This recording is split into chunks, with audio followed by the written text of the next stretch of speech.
Table میں موجود ہے۔ حضور فرمایا جب بندہ نماز کے ارادے کے لیے اٹھتا ہے اور وضو کرنے کے لیے جب پانی کا پہلا قطرہ چلو پہ لیتا ہے، جو ہی اس کے بدن سے وضو کا پانی چھوتا ہے اللہ اس کے گناہوں کو معاف فرما دیتا ہے۔ جس نماز کے قصد کے لیے اٹھیں اور وضو کریں اور پانی چھوتے ہی گناہ معاف ہو جائیں، اگر اس نماز کا اعلیٰ درجہ سجدہ کر لیا جائے تو پھر مالک کی کتنی رحمت نازل ہوگی۔ یہ کتنی بڑی دولت ہے، یہ کتنا بڑا سرمایہ ہے جس سے ہم لوگ محروم رہ جاتے ہیں۔ آؤ اللہ کی رحمتیں سجدے میں ڈھونڈیں، سجدے میں پیشانی رکھ کے جب ہم اس کی رحمت کو مانگیں تو وہ مالک ہمارے اوپر رحمتیں نازل کرے گا۔ مالک کے حضور جب بندہ عزت سے سر جھکا دیتا ہے اللہ کی رحمتیں بندے پہ نازل ہوتی ہیں۔ ایک روایت میں آتا ہے جب بندہ نماز کے لیے کھڑا ہوتا ہے، ابھی اس نے سجدے میں جانا ہوتا ہے، ابھی وہ قیام ہی کرتا ہے، اللہ فرماتا ہے میرے بندے کے گناہ جو ہیں اس کے بدن سے نکال کے ایک سمت کر دو تاکہ میرا بندہ اس حالت کے اندر میرے حضور حاضر ہو کہ وہ گناہوں سے پاک اور صاف ہو۔ نبی رحمت صلی اللہ علیہ وآلہ وسلم فرماتے ہیں کہ پھر اس کے سارے گناہ اس کے بدن سے اتار کے ایک سمت رکھ دی جائے اور بندہ مصلی پہ سبحان ربی الاعلیٰ کے نغمے الاپتا ہے، رکوع کرتا ہے، سجدے کرتا ہے۔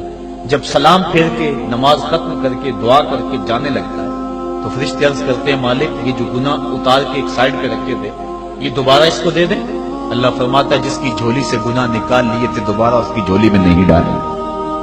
اللہ اکبر۔ اور ایک روایت کے لفظ ہیں کہ جب بندہ نماز کے لیے کھڑا ہوتا ہے اس کے کندھوں کے اوپر سارے گناہ آ جاتے ہیں اور اس کے سر کے اوپر گناہ آ جاتے ہیں۔ جب رکوع میں جاتا ہے تو کندھوں والے گناہ گر جاتے ہیں اور جب بندہ سجدے میں سر رکھتا ہے تو اللہ تعالیٰ اس کے سارے گناہوں کو ختم کر دیتا ہے اور وہ بالکل پاک ہو جاتا ہے۔ حضرت سلیمان فارسی ایک دن ایک درخت کے نیچے کھڑے تھے، آپ نے درخت کی شاخ کو پکڑ کے جنبش دی، حرکت دی، موسم خزاں تھا، درخت کی شاخ کے سارے زرد پتے گر گئے۔ ایک صحابی پاس کھڑے تھے، انہیں پوچھنے لگے عثمان تو نے مجھے پوچھا نہیں کہ میں نے درخت کی شاخ کو یوں ہلایا کیوں ہے؟ انہوں نے کہا اچھا پھر آپ بتا دیں کہ آپ نے درخت کی شاخ کو یوں کیوں ہلایا ہے؟ کہا سنو پھر ایک دن میں اور چند صحابہ حضور کے ساتھ جا رہے تھے، رستے میں ایک درخت آیا، اس کے نیچے حضور کھڑے ہوئے، حضور نے اس طرح درخت کی شاخ کو پکڑ کے ہلایا، یوں پتے جھڑ گئے، ہم اس منظر کو دیکھتے رہے۔ حضور علیہ السلام نے فرمایا سلمان فارسی تو نے مجھے پوچھا نہیں کہ میں نے اس درخت کی شاخ کو یوں کیوں ہلایا ہے؟ تو میں نے عرض کی حضور آپ بتا دیں کہ آپ نے کیوں ہلایا ہے؟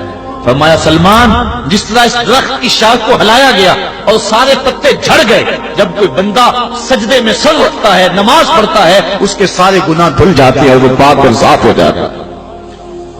ایک دن فرمایا صحابہ اگر کوئی بندہ اس کے گھر کے سامنے سے نہر گزرتی ہو اور وہ دن میں 5 مرتبہ اس نہر کے اندر غسل کرے تو بتاؤ اس کے بدن کے اوپر کوئی میل کچیل رہ جائے گا؟ عرض کی نہیں۔ فرمایا اس طرح جو 5 نمازیں پڑھتا ہے اس کے بدن کے اوپر گناہوں کا میل نہیں رہتا۔ اچھی بات دوسروں تک پہنچانا صدقہ جاریہ ہے، ویڈیو زیادہ سے زیادہ شیئر کیجیے۔